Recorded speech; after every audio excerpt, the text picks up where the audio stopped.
Good morning, everybody. Welcome to Momentum Monday. Today is part 3 in our 4-part series about the 4 laws of combat as written by Jocko, Willink, and Leif Babin in Extreme Ownership. So the third law of combat is prioritize and execute.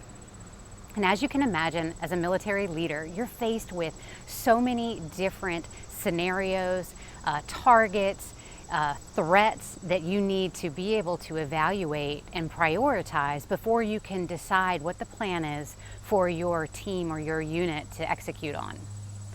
So how does this relate to business? You know, when we're looking at that to-do list, or we're thinking about all the things we need to do to accomplish either our sale or our task or anything in our job, we can become overwhelmed. But the strategy is still the same. Prioritize and execute. Make a decision on what's the most important thing and do it. Move forward.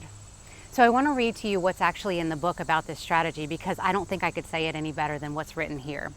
So to implement prioritize and execute any business, team, or organization, a leader must first evaluate the highest priority problem.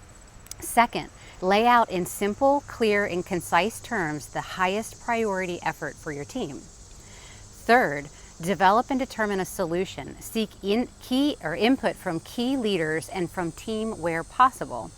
And then fourth, direct the execution of that solution, focusing all efforts and resources toward this priority task.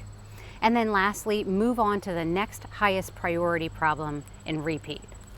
I think that pretty much sums it up. Evaluate, prioritize, and then execute on what you need to do to move forward. I hope you found this valuable. Join me next week for our 4th and final law of combat. I'll see you guys next week.